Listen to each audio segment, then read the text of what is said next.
Okay, so today I wanted to give you an update of my Humunga Dunga Vanilla plant. This is the Vanilla Planiflora, and if you guys remember, I did do a video of her during my birthday bash video, and I was showcasing her because I was trying to decide whether or not I wanted to keep her. So indeed, I did keep her, and you see now she is doing quite well. And by the way, if you guys did not see my birthday bash video, if you missed my birthday and want to spend that moment with me, you can check out that video right here. Just go ahead and click. It'll take you to that video now. So indeed, you see her now doing quite well. She is in a Humunga Dunga pot right there, and she is on a Humunga Dunga trellis. This is actually a tomato cage that stands at a good almost 5 feet tall. So as you can see, she is about 5 feet tall on this trellis. But to be quite honest with you, if we were to unstake her from this trellis, she would be, I would say, about 10 to 15 feet tall. So she is quite Humunga Dunga, and I have been having such a task trying to keep her in line because she is so misbehaved. She does not have any home training, and that's why I had to put her on a tomato cage, and I've had to wrap her around and around.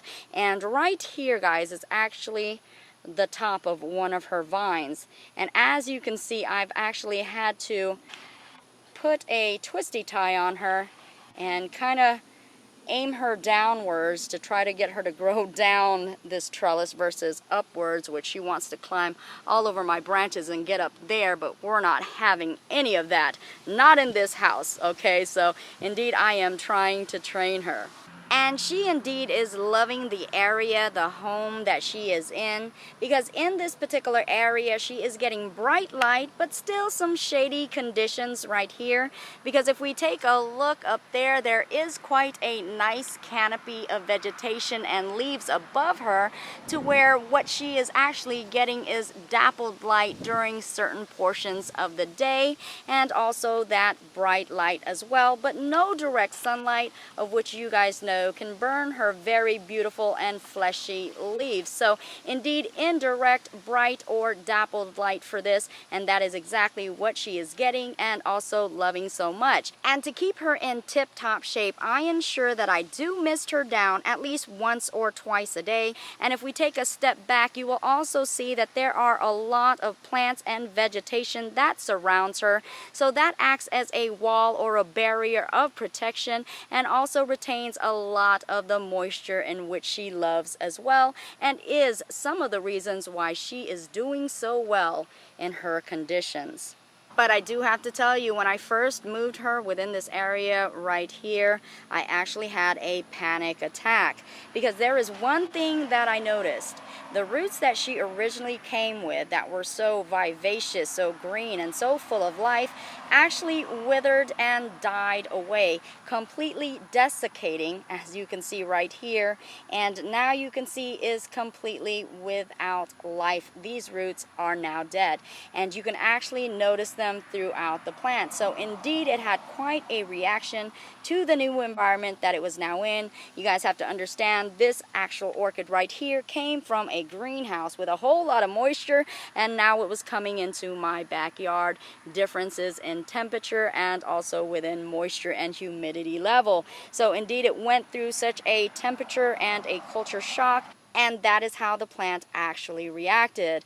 But I am so glad that I stuck to my guns and decided to keep her in here, because if we take a closer look now, we will actually find that throughout this plant there are so many root growth, so healthy and just growing everywhere, because they're actually trying to attach to whatever they can get a hold of.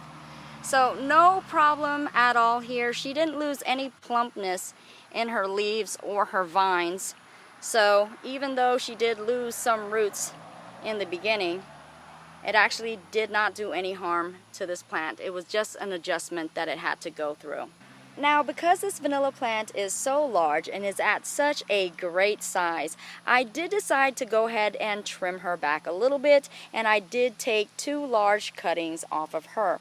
And I definitely wanted to show you the 2 different methods that I did, and also the 2 differences in growth that I've noticed during the process. So this is one of the cuttings that I did take, and it is quite a pretty large cutting.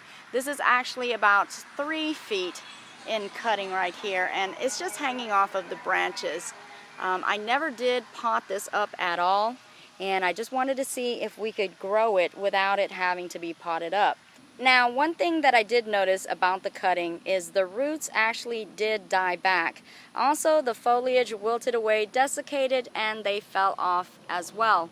The only leaves that actually remained were the top, and if I could get this unhooked from this branch, you'll actually see the leaves, and they also wilted pretty much and not doing a whole lot there. And something else that was a bit worrisome was the fact that the vine itself actually started shriveling up pretty badly. And as you can see, the plumpness is lost in this vine, and you indeed can see those wrinkles and that desiccation that's beginning to happen right there. So indeed, that was a bit worrisome. And for about 5 months, going on 6 months, absolutely nothing going on here. The only thing that entertained me or kept my hope alive was the fact that it did retain the green in color, and also this one single root right here continued to grow.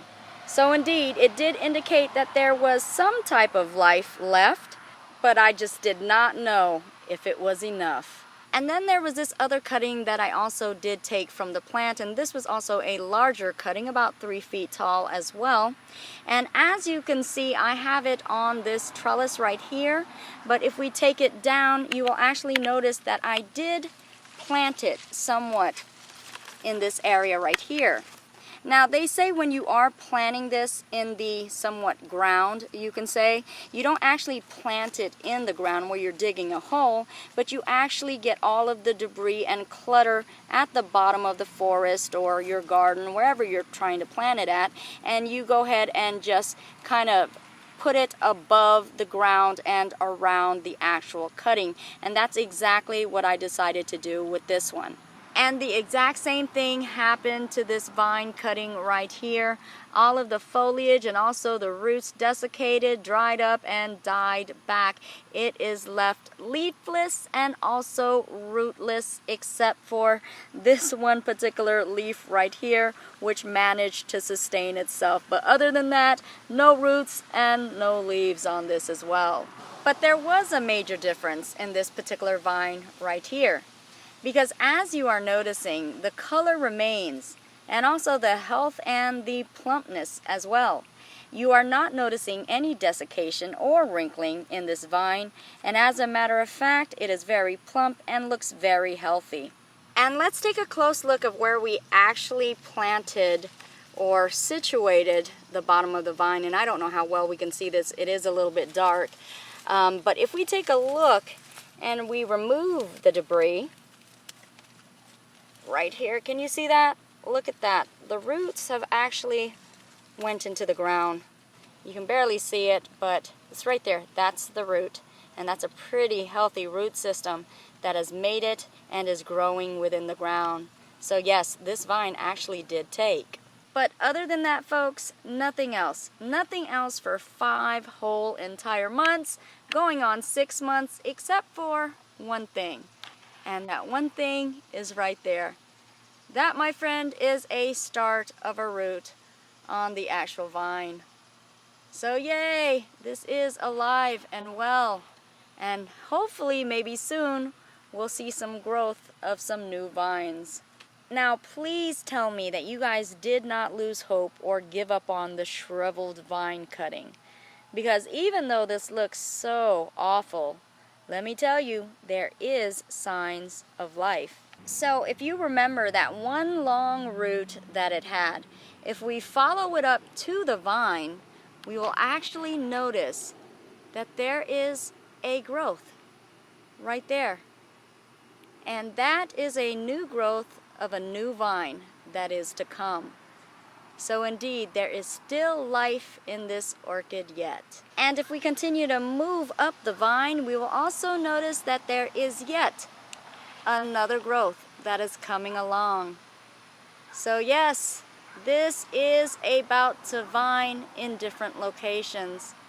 So it's just a matter of time, and it's a matter of not overexerting yourself with concern, because indeed, there is a process that the cuttings will go through, but that doesn't mean you should lose hope. And again, this is about 5-6 months in with nothing going on. And here we go, folks. The ride and the adventure is just starting. So as you can see, there are different ways that you can propagate your vanilla orchid, and you definitely have to just find out exactly what works best for you and also in the conditions that you are growing your vanilla orchid. But there is one thing that is for sure, is that when you do propagate, please understand that it doesn't matter how mature and well established, and if that vanilla plant has bloomed before or is blooming size, it does not matter at all. When you do propagate that orchid, understand that it can take up to 3 years before you get that propagated segment to where it can bloom again. That is just a process with vanilla plants, and also you can call it a setback process as well when you propagate this orchid. So please know and understand that before you jump into that propagation pool. And if you guys want a more thorough video on how to propagate vanilla orchids, I definitely have this orchid right here that has been overly saturated with rainwater. And as a matter of fact, it's been saturated so much that it's begun to rot out in certain areas. And I definitely have to start making some clippings and some cuttings off of this one and trying to reroot this before winter time comes. So that is going to be one of our projects, so please stay tuned for more. And that, my friend, is a complete vanilla orchid update and propagation wrap. Now you guys have to let me know if you guys have worked with vanilla orchids before and have been successful in your propagation. Please be sure to share with us your methods down below. You guys know the more that we know, the more that we can grow. So we would surely appreciate your feedback. And I thank you guys so much. And you guys already know that I truly do love and appreciate you guys all. And I will see you guys, and I will also grow with you guys later. Love you guys all. Mwah.